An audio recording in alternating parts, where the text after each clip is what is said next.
3:30 വരെ എന്നെ ചോദ്യം ചെയ്തു. ഉറങ്ങാനൊന്നും സമ്മതിച്ചില്ല. വെള്ളം താഴ്ചപ്പോൾ പറഞ്ഞ് ശുചിമുറിയിൽ പോയി വെള്ളം എടുത്ത് കുടിക്കും.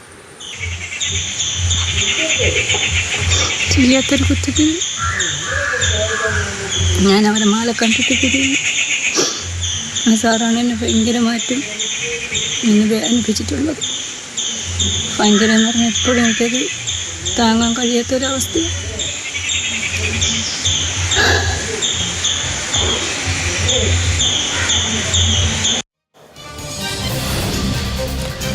വേടന് കൈകൊടുക്കുന്ന മുഖ്യമന്ത്രി തിരുവനന്തപുരം പേരൂർക്കടയിലെ ബിന്ദുവിനെ അറിയുമോ?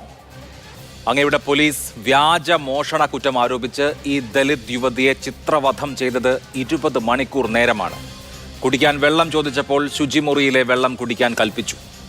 അധ്വാനിച്ചാണ് ജീവിക്കുന്നത്, ഒരു തരി പൊന്നുപോലും മോഷ്ടിച്ചിട്ടില്ല എന്ന ആണയിട്ടപ്പോൾ കൗമാരം കടക്കാത്ത പെൺമക്കളെ കേസിൽപ്പെടുത്തുമെന്ന് ഭീഷണിപ്പെടുത്തി. ഒടുവിൽ മോഷണം നടന്നിട്ടില്ല എന്ന് ബോധ്യമായപ്പോൾ മേലാൽ ഈ പ്രദേശത്ത് കണ്ടുപോകരുത് എന്ന് ആജ്ഞാപിച്ച് ആട്ടിയിറക്കി. തല കുനിഞ്ഞു പോകുന്നു സാർ. എന്ത് നാണക്കേടാണിതൊക്കെ. പോലീസിന്റെ കൊടും ക്രൂരതയെക്കുറിച്ച് പരാതിപ്പെടാൻ മുഖ്യമന്ത്രിയുടെ ഓഫീസിൽ എത്തിയിരുന്നു നിസ്സഹായയായ ഈ വനിത. പരാതി ഒന്ന് വായിച്ചു നോക്കാൻ മെനക്കെട്ടില്ല മുഖ്യമന്ത്രിയുടെ പ്രതിപുരുഷൻ പി ശശി. മോഷണ പരാതി കിട്ടിയാൽ പോലീസ് കേസെടുക്കും, അതിൽ പരാതി ഉണ്ടെങ്കിൽ കോടതിയിൽ പോയിക്കൊള്ളണമത്രേ.